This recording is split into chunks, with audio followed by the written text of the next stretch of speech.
You ever have one of those moments where you just know your peaceful little world about to get turned inside out by someone who honestly should have stuck to power walking the mall instead of trying to run a coup? Because that's exactly where this story starts. And if you're thinking, oh, come on, how bad could a bunch of suburbanites get? Well, buckle up because I'm still trying to wrap my head around it too. Now look, I didn't move out to the edge of the Appalachian woods because I'm antisocial or allergic to people. I just wanted what I paid for real, honest peace. 5 acres. No neighbors staring into my windows. No HOA newsletters telling me what color my front door can be or threatening fines because my mailbox leans a little to the left after a storm. Just me, my cabin, some wind in the trees, and a symphony of coyotes most nights. That's all I wanted after 26 years in the service. Name's Travis, 52, Army, Special Forces, now semi-retired, teaching firearms safety and tactical readiness. Mostly to folks who understand the world isn't always friendly. On paper, sure, I'm a consultant, but if you want the real translation, it means I don't put up with nonsense, and I know my rights. Every inch of my land is mine, private parcel deeded, registered, surveyed, and this is important absolutely 100% outside any HOA nonsense. Now, once a month, I'd host a gathering. Just me and 5 old brothers in arms. Freddie, who used to hunt fugitives for a living. Milo, wilderness medic, tough as they come. Ben, the guy with a bionic knee and a laugh that rattles the windows. Isaac, combat doc-turned-therapist. Jason, our legal eagle. And Luis, who's probably saved more forest than Smokey the Bear. Cigars, bourbon, poker chips, and grilled meat. That's it. Sometimes we argued, sometimes we got quiet, but mostly we laughed like the world hadn't gotten so damn weird. And then Karen showed up. If you know the type, you know the type. Mid-50s, platinum hair, always in sneakers with pearls, marching around like every blade of grass was under her command. She headed up the HOA for the new Forest Peak development, this little crop of faux cabins popping up down the mountain. You know the kind. Every house looks like it came out of the same catalog, all the SUV moms and dads named Todd. But my land? Untouchable. Or so I thought. It started subtle. Karen, driving her Lexus up the dead-end road, pausing just a bit too long, squinting through the trees with those binoculars like she was hunting insurgents, not bluebirds. I shrugged it off. We're neighbor stuff. But then she saw Milo's Jeep with all the overlanding gear and probably wrote a manifesto about it. Another day, Isaac brought his trauma kit. Looked tactical if you didn't know any better. And Jason, the lawyer, stepped outside with a satellite phone once. From the outside, I guess it could look a little off. But to Karen, we weren't just neighbors. We were a threat. I got the first warning from Carl, local old-timer, always chewing on a toothpick, knows everybody's business. He stops me one morning, says, "Hey, Travis, that lady from Forest Peak asked if I'd seen you and your crew doing, drills." Drills, Carl. Like, Army stuff. I just laughed. I mean, seriously, if I had $1 for every time someone assumed I was out here plotting, I'd be living on a private island. But then she put it in writing. Next thing, the Forest Peak HOA newsletter, full-page community safety alert. She didn't say my name, but the little map had a big red circle right where my property sits. Potential threat zone. Freddie called me the minute he saw it. "You're famous," he laughed. Threat vector. And yeah, I laughed too. Mistake number 1. Because while I was laughing, Karen was plotting. She called her own little meeting, put together a security task force, and handpicked her team. Pete, the retired mall cop. Joel, who once worked security at a tire warehouse. And her nephew, Brett, who was 17 and still had acne and braces. They started calling themselves the Volunteers, but in reality, they were cosplaying as a militia with a side of HOA. She even bought matching vests. I know this because my buddy Tony, who runs the outdoor gear shop in town, called me up. Nearly choking, he was laughing so hard. "Trav, you know Karen Bell? She just bought 4 tactical vests, 1 pink, and asked if I sold bear mace by the case." Not even making this up. And then it got official. A bulletin goes out, printed, signed, letterhead, and all. Formation of the Forest Peak Emergency Security Task Force. If it hadn't been so insane, I'd have framed it. Their mission: ensure the safety and, get this, aesthetic security of the community by proactive patrol and observation of potential threats. Translation: play soldier and try to run off anyone who didn't fit their mold. Now, the next part, this is where it stops being funny. She started working her angle with the county. Called in a zoning request, trying to see if she could change the overlay on my land. I about spit my coffee. Called the county office myself. That deed? I wrote it. No HOA language. Good luck. But Karen kept pushing.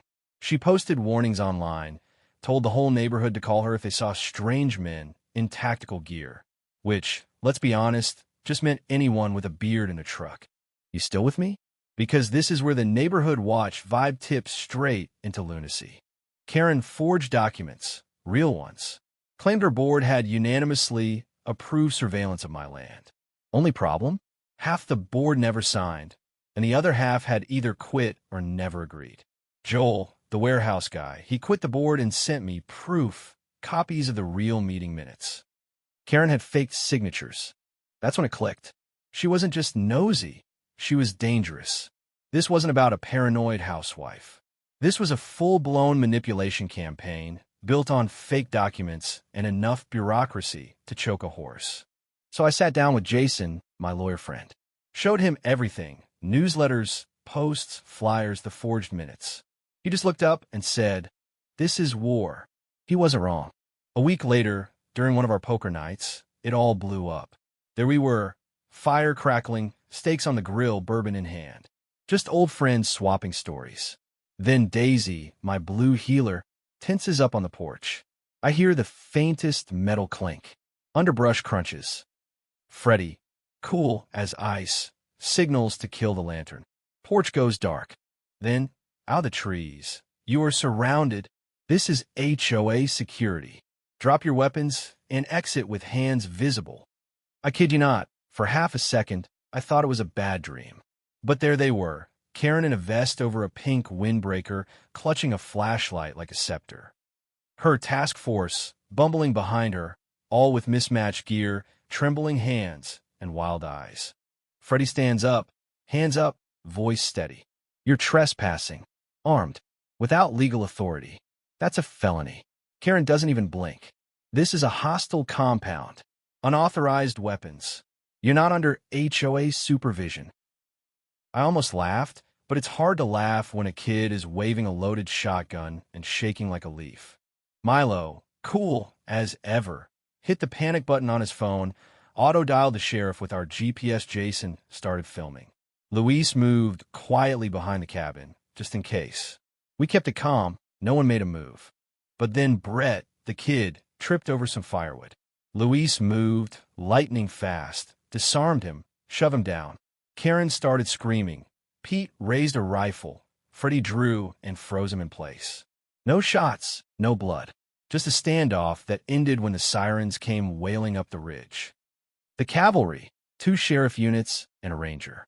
Suddenly, the militia melted into a pack of sheep. The sheriff took one look at Karen, muddy, wild-eyed, still yelling about jurisdiction, and said, "Ma'am, you just committed armed trespass.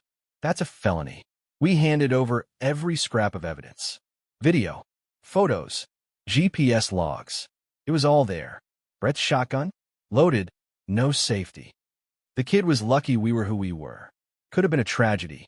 That's the part one still can't shake. At the station, Karen ranted.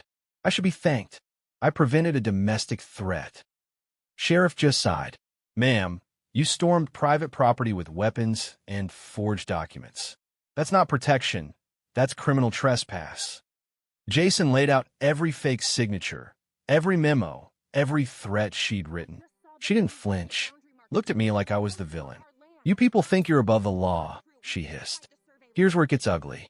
That night, someone left a dead songbird in my mailbox. No note except, you won the first round, but you're not safe. I burned it, uploaded all the surveillance footage, every doc off-site, sent it to Jason, to the sheriff. We knew this wasn't over. 10 days of digging, and it turns out Karen had faked more than one document. She'd forged an entire HOA resolution, made up votes from people who'd moved away or, get this, died months before. For what? A real estate scheme. Turns out, she and her consultant buddies wanted my land for development, claimed it was a security corridor for their next phase. The paranoia was just a smokescreen. All that talk about safety and aesthetic security, just a power play. Then she sued me. Civil court, federal level, claiming I was operating a paramilitary compound, intimidating the community, posing an existential threat to Forest Peak. If it hadn't been so calculated, it would have been hilarious. She even brought in a so-called national security consultant, a guy who turned out to have a fake degree and a resume full of lies. Jason exposed him in court. Judge threw out her injunction with prejudice and referred her lawyer for fraud. And just like that, Karen crossed from civil to criminal. The case jumped to federal prosecution. Assistant U.S. Attorney, FBI, ATF, they all sat across from me in a little office in Knoxville. Calm as could be, laying out the charges: conspiracy to interfere with civil rights, armed trespass, forgery, use of intimidation, illegal militia activity. The whole thing read like a bad spy novel, except it was happening in my backyard. It unraveled fast. Karen's own HOA board resigned en masse. Residents sued her. She'd used HOA funds for all those vests and tactical gear, claimed it was for perimeter beautification. The FBI scooped up all the receipts. Karen's emails to a fringe Citizens Defense League made it crystal clear. This was an obsession, not a misunderstanding. She went to trial. 5 counts. Guilty. The judge called her a dangerous example of authoritarian escalation under the guise of community protection. She got 12 years, no parole for the first 7. Pete and Joel, her task force, got 6 and 7 years. Brett? Juvenile reform, banned from firearms until he's 25. His parents packed up and moved away. Forest Peak HOA? Dissolved. County took over. No more patrols, no more newsletters, just peace. First night, after sensing, the old crew came back to my place. We grilled ribs, played poker, signed a Karen-proof contract in Comic Sans as a joke. We raised a glass to freedom, peace, and dumbass like Karen. May they always underestimate the quiet ones. Ben added, and may they never forget, you don't screw with veterans on private land. And yeah, we laughed. Not because it was funny, but because we'd survived it. Our little slice of the world was quiet again. The only thing illegal now? Folding on a full house. So that's my story. Crazy? Absolutely. True. Every damn word. Let me ask you, where's the line between protecting your community and losing your mind? At what point does power twist a good neighbor into a threat? I want to hear what you think. Drop a comment. Tell me if you've ever had a run-in with someone like Karen, or if you've seen power go sideways in your own backyard. Where do you draw the line?